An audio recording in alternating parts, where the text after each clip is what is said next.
हां, पण असं आधीपासून अशोक सम्राट अशोक नव्हता. आधी तो एक लढवय्या होता. त्याने इतका भूभाग जिंकला की तो राजाचा सम्राट झाला. तो नुसताच नाही जिंकला तर त्याच्यासाठी त्याने अनेक लढाया केले. अनेक लढाया केल्यानंतर लाखो लोकांचे त्या लढायांमध्ये जीव गेले. आणि मग काय झालं, एक शेवटची लढाई झाली, कलिंगाची लढाई. माहीत असेल तुम्हाला. कलिंगाच्या लढाईनंतर जेव्हा संध्याकाळी राजा अशोक हा युद्धभूमीवर गेला तेव्हा त्यांनी काय पाहिलं, हजारो लाखो सैनिक तिथे विवळत पडले होते. कोणाच्या रक्ताच्या थाळोद्यात पडले होते, कोणी रडत होतं, कोणाचे नातेवाईक येऊन तिथे बसले होते, अनेक सैनिक मारले गेले होते. तेव्हा जाऊन त्याचं मन पाघळलं. त्याला वाटलं मी काय मिळवलं, एवढ्या लाखो लोकांचा जीव देऊन मी थोडासा भूभागच मिळवला, हे जे मी केलं ते चांगलं नाही केलं. मग त्याचं मन पूर्ण बदललं. त्यांनी मग बौद्ध धर्माचा स्वीकार करत बौद्ध धर्माचे नियम त्यांनी आचरायचं ठरवलं. आणि तेव्हापासून त्यांनी शांतीकडे गेला आणि एक न्यायी राजा म्हणून त्याचं नाव लौकिक राहिला. इथं प्रजेने त्याच्यावर काहीही अंश आणलेला नव्हता, त्यांनी स्वतःहून बदललं. पण हा चमत्कार आपल्याकडे पण घडलेला आहे. तर हे दोन गोष्टी तुम्हाला याच्यासाठी सांगितलं की कायदा आणि त्याच्या विरुद्ध अत्याचार अशा दोन गोष्टी कायम आपल्या समाजात आपण बघतो.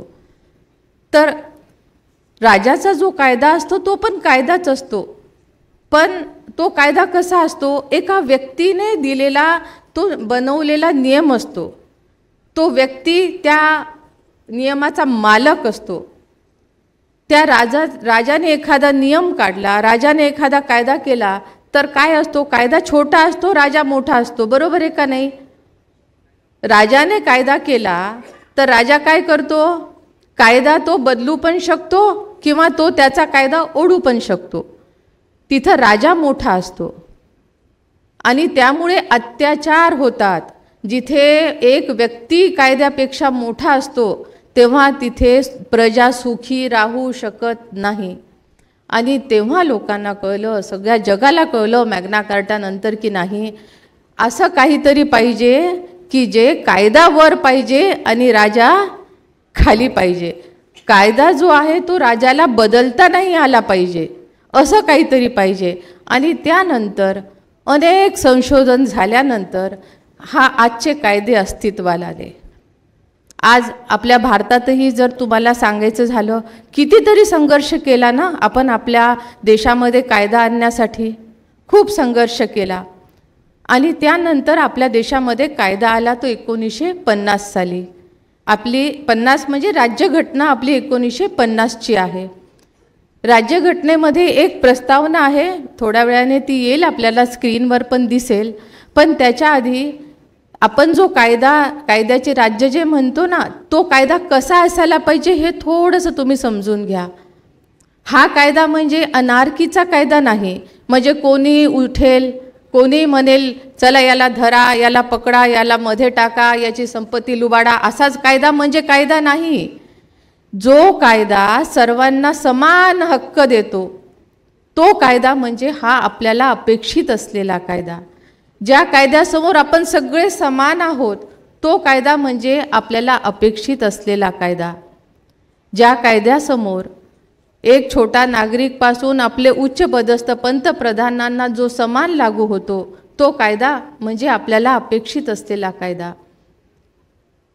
आज आपण आपल्या राज्यघटनेत बघतो की आपल्याला हे सर्व आज अधिकार दिलेले आहे.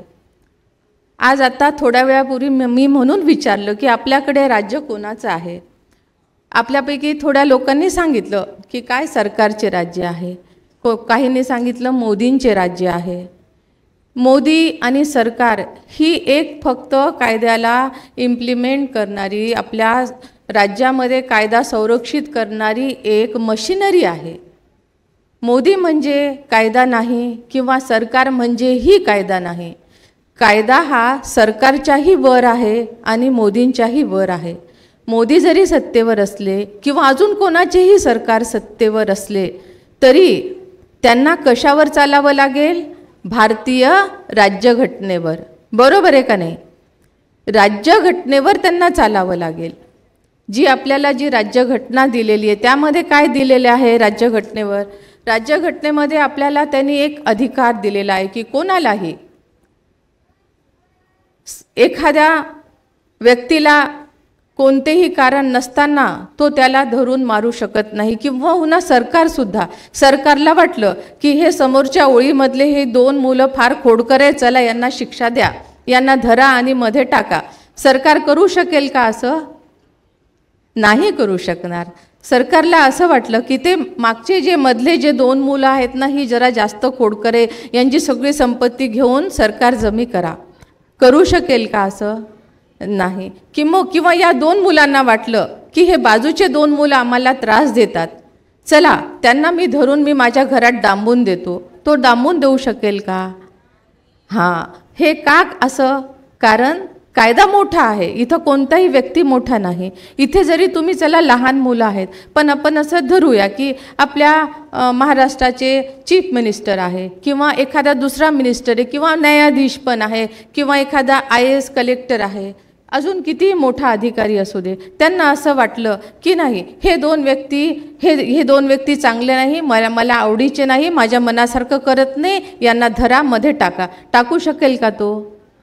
कारण का की आपल्याकडे राज्यघटना आहे. या राज्यघटनेमध्ये असे सांगितलेलं आहे की कायदा सगळ्यांना समान लागू आहे. समजा Aने Bचा खून केला, मग Aला काय शिक्षा?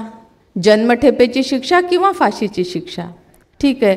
आणि Cने Dचा खून केला, तरीही त्याला काय शिक्षा? Cलाही जन्मठेपेची शिक्षा किंवा फाशीची शिक्षा. असं बदलणार नाही की आता चला एखाद्या छोट्या माणसाने, रस्त्यावरच्या चालणाऱ्या किंवा एखाद्या भिकाऱ्याने खून केला तर त्याला जन्मठेपेची शिक्षा, किंवा एखाद्या मोठ्या अधिकाऱ्याने खून केला तर नाही, जाऊ दे, त्याला 1 वर्षभराची शिक्षा पुरेशी आहे. असं आहे का कायदा? याचा अर्थ कायदा सगळ्यांना समान आहे. आहे का नाही समान? आणि अजून एक, कायद्यासमोर सगळे समान आहेत. कायदा असं बघतो का की नाही, हा छोटासा मुलगा आहे, याचं काही ऐकू नका, हा मोठा आहे, याचं ऐका, असं आहे का कायदा? नाही. एखादा अधिकारी आहे, चला अधिकाऱ्याचंच खरं असं म्हणतो का कायदा? असं कुठं लिहिलेलं आहे का? नाही. याचा अर्थ कायद्याला भारतातील प्रत्येक नागरिक हा समान आहे. कायदाही सर्वांना समान आहे, कायद्यालाही सर्व नागरिक समान आहे. शिवाय तुम्हाला किंवा कोणालाही जर शिक्षा द्यायची असेल तर त्याने कायद्याने असलेले जे गुन्हे आहे तो गुन्हा केला असेल तरच त्याला शिक्षा देता येईल. फक्त माझ्या मनात आलं, मी सरकार आहे, माझ्या मनात आलं की या दुसऱ्या लाईनमध्ये बसलेल्या या 2 मुलांनी गुन्हा केलेला आहे, चला आता मी यांना शिक्षा द्यायचं आहे, मी देऊ नाही शकणार. सरकारला तो अधिकार नाही. सरकारला शिक्षा द्यायचा अधिकार नाही. किंवा एखाद्या कोर्टालाही कोणालाही रस्त्यातून धरलं, यांना दोघांना नेलं, चला आता यांना शिक्षा द्या, म्हणजे कोर्ट शिक्षा देईल का? नाही. त्याच्यासाठी काय होईल? सर्वात आधी गुन्हा दाखल होईल पोलीस ठाण्यात. पोलीस ठाण्यात गुन्हा दाखल झाल्यानंतर पोलीस काय करतील? त्याचा तपास करतील. तपास म्हणजे हे बरोबर आहे का, हे जी यांची कंप्लेंट आलेली आहे ती खरोखर आहे का, खरंच एखाद्याचा खून झाला का, हे बघतील. मग ते काय करतील? एक चार्जशीट तयार करून ते कोर्टात दाखल करतील आणि मग या दोघांना प्रोड्यूस करतील. कोर्ट बघेल, हो का या दोघांनी मारलं का, चला कोण कोण आहे बाबा पाहिलेलं यांना मारण्यात, त्यांना समोर आणा. कोणी फोटो काढली असेल तर तीही आणा, कोणी व्हिडिओ रेकॉर्डिंग केली असेल तर तीही आणा. असं जेव्हा कोर्ट बघेल आणि कोर्टाला वाटेल नाही आता खरंच या दोघांनी काही हा गुन्हा केलेला आहे, तर मग मात्र शिक्षा होईल. असं हे केल्याशिवाय कुणालाही शिक्षा देता येणार का? पण पूर्वीच्या काळी असं व्हायचं ना. हां, म्हणून हे आपण कायदे आणि हे राज्यघटना. आणि आता काय झालं, आपल्याला वाटतं की आता अजून कायदा वर आहे का सरकारवर आहे? तर कायदा वर आहे, कारण कायद्याने सरकार एखाद्या वेळेस बदलू शकते, तसंही नाही. पण सरकार कायदा बदलू शकत नाही. कमीत कमी आपल्या भारतीय राज्यघटनेची जी प्रस्तावना आहे त्याला प्रिॲम्बल म्हणतो, ज्यामध्ये पूर्ण आपल्या कायद्याचा सार आहे अशी ती एक राज्यघटना आहे. त्या राज्यघटना जर आपण पाहिली तर त्याच्यामध्ये फक्त एवढंच सांगितलेलं आहे की कायदा जो आहे, आम्ही भारताचे लोक भारताचे एक सार्वभौम समाजवादी धर्मनिरपेक्ष लोकशाही गणराज्य घडवण्याचा व त्या सर्व नागरिकास, आता ते नागरिकास काय देणार आहे बघा, सामाजिक आर्थिक व राजनैतिक न्याय मिळणार. प्रत्येक नागरिकाला न्याय मिळणार. कोणता न्याय मिळणार? सामाजिक आर्थिक आणि राजनैतिक. हे घटनेने आपल्याला अधिकार दिलेले आहेत.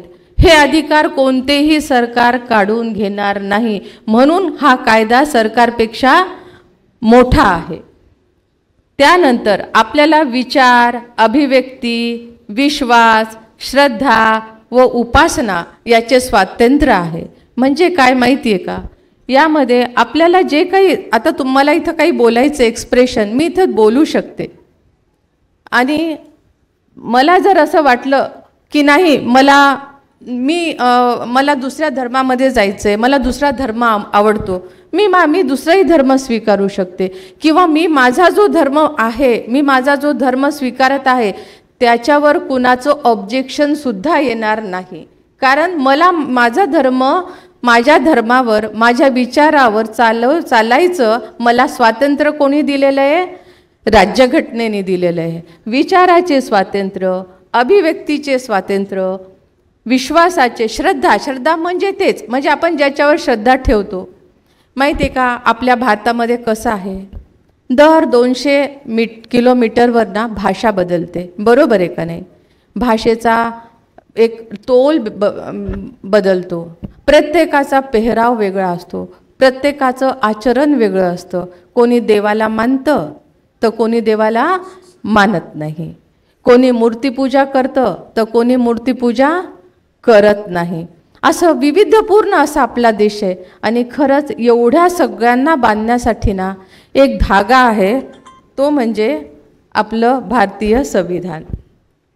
आणि त्यामुळे आपल्याला हे जे भारताचे जे संविधानाचा जो धागा आपल्याला मिळालेला आहे, हे आता आपल्याला काय करायचं आहे?